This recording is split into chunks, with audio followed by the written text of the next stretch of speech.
Seems like people need to be reminded about what we're dealing with in Syria.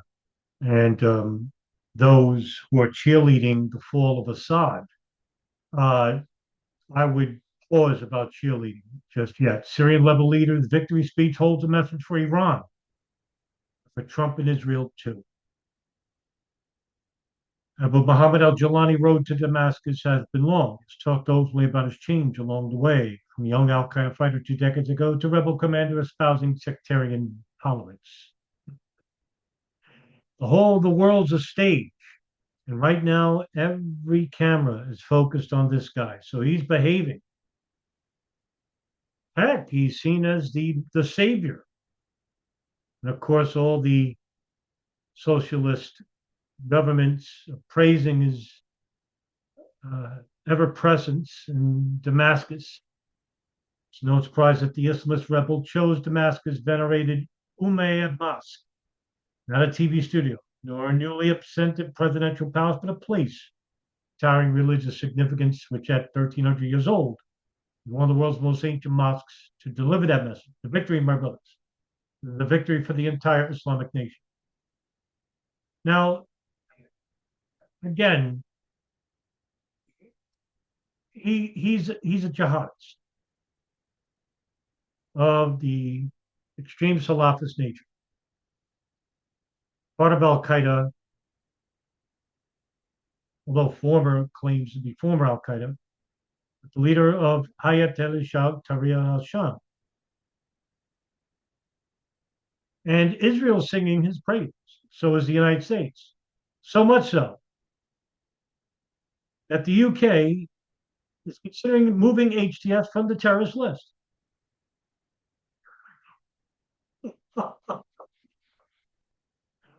And, I'll just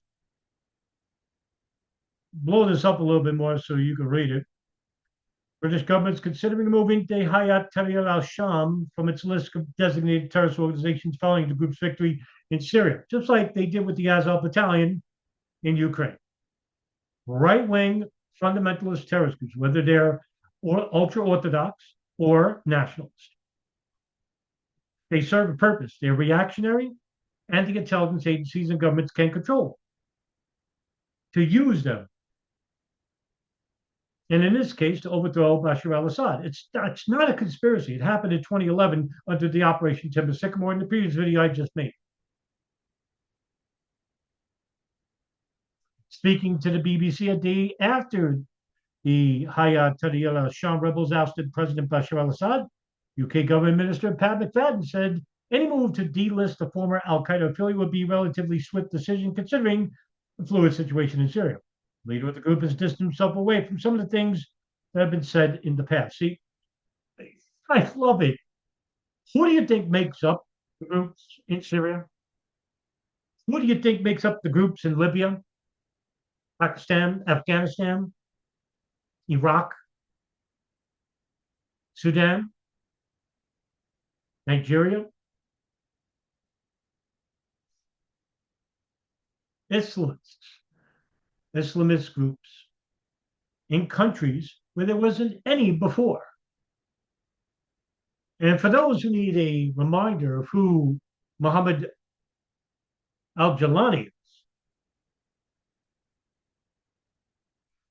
I'll read you his bio. Man, it's going to be a short bio. I don't want to read you this guy's got a long list. But just to remind you about this guy. According to an interview with Frontline in 2021, Abu Mohammed Al Jolani stated he was radicalized by the Palestinian Second Intifada in the year 2000 when he was 17 or 18. Quote, started thinking about how I could fulfill my duties defending a people who are oppressed by occupiers and invaders, end quote. Appreciative of the 9/11 attacks. Al Jolani traveled from Damascus to Baghdad by bus just weeks after the U.S. invasion of Iraq, where he quickly rose to the ranks of Al Qaeda in Iraq, led by none other than Abu Musab al-Zarqawi. In fact, the Times of Israel newspaper once claimed that Jolani was a close associate of the man.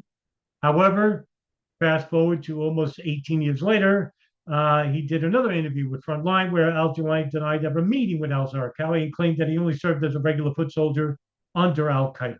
under the American occupation, which we know now is not true because documentation showed that he was heavily involved.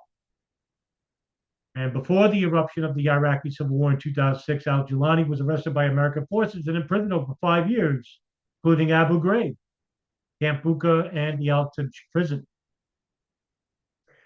And during the Syrian civil war, when he was released under the Arab Spring in 2011, Al Jolani crossed into Syria with significant funding and a mandate to expand Al Qaeda's presence. Despite tension with Al Qaeda's leadership in Iraq, who were content with his departure, Al Jolani proceeded to orchestrate an agreement with none other than the former emir of the Islamic State in Levant, Abu Bakr al-Baghdadi, to establish an Al Qaeda branch in Syria named Jabhat al-Nusra, where the group maintained an alliance with the Islamic State of Iraq until 2013, with an arrangement between al-Jolani and al-Baghdadi to resolve disputes through mediation by none other than Dr. Ayman al-Zawahiri, the leader of al-Qaeda. And then over time, al-Jolani began distancing himself from transnational jihadist ideology, increasingly framing his faction with the context of a nationalist Syrian struggle. In other words, he got away from the far enemy approach, where al-Zawahiri was engaged in, which led to the downfall of al-Qaeda. See, al-Jolani is very smart. Take over one government, then you could take over another, and then another, and soon you'll have an Islamic caliphate, which is exactly what Abu Mohammed al-Faraj wanted of the Egyptian Islamic Jihad. You take over the near enemy, which are the Arab secular governments, and replace them with Islamist ideology. And then you can fight against the West when you have numbers on your side. So this is the reason why al-Jolani is appearing to the public as this moderate rebel. And people are falling for it because he serves a purpose. He serves a purpose for the United States, Israel, Saudi Arabia, and Turkey.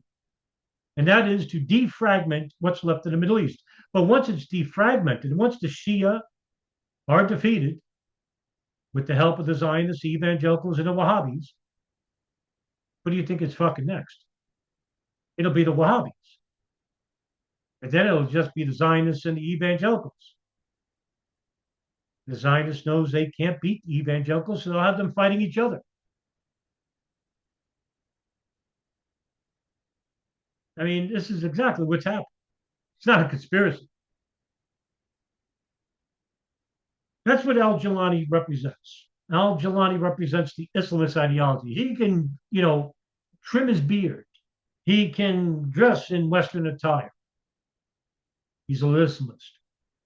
He's a terrorist.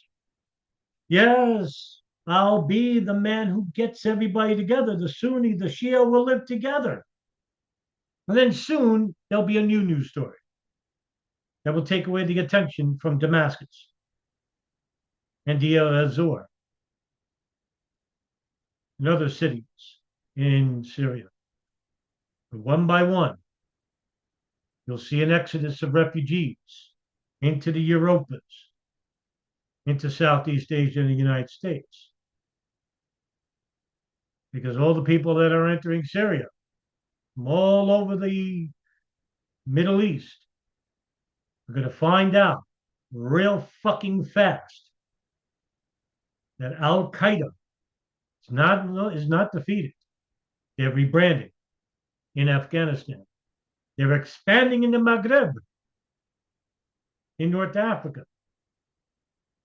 In fact, with all these weapons behind by the Syrian government, all the weapons left behind by the US government in Afghanistan, Al Qaeda is far bigger now than they were under bin Laden at any point.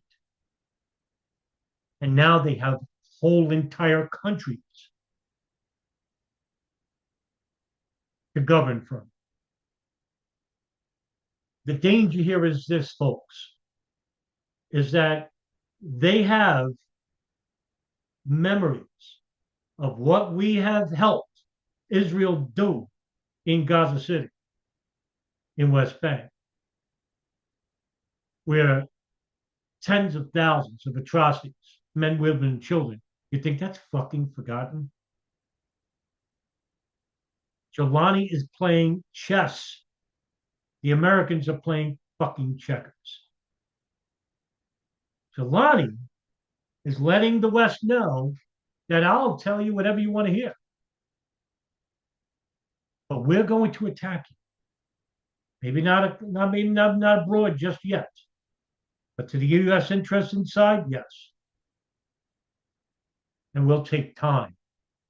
Because that's exactly what the Taliban are telling Al Qaeda to do in Afghanistan. No reaction just yet. Let us rebuild. Let us form our government. Let Jolani form his government. Let the Islamic State form their government in Libya with Al Qaeda. And then you have Al Qaeda in the Islamic Maghreb, Al Qaeda in North Africa. And then who knows in the Philippines, Indonesia, Pakistan, Sudan, Nigeria. Once the Islamists see that Jolani can take over Syria, Jordan will be next. Egypt will be next. And finally, it'll just be Iran. Once they're all defeated, the only countries that are going to be benefiting from this, the United States, Israel, and Saudi Arabia, the Gulf. But the long-term problems are going to be with the United States. And with the open borders that we have in the last couple of years, God knows how many Islamists are in the country now. And with my recent interview of Sarah Adams in a contact within North Africa, who infiltrated an Al Qaeda affiliate, plans are headed by Hamza bin Laden, the son of Osama bin Laden, to use guerrilla tactics against the United States. In other words, pockets of resistance, pockets of terrorism, going in a populated city and start shooting or bombing something using multiple units. Now, this would really paralyze a major city like New York or Dallas, Los Angeles, St. Louis, wherever. So for those who are cheering Abu Mohammed Al Jolani's victory in Syria, just remember who you're rooting for. You're rooting for the very same people that have caused worldwide terrorism to achieve the defeat of the Crusader armies and Israel. I just think it's unbelievable that you people think that this is the better option than Assad. You're going to be thinking twice about that in the next couple of years. And I'll be there with an I told you so video.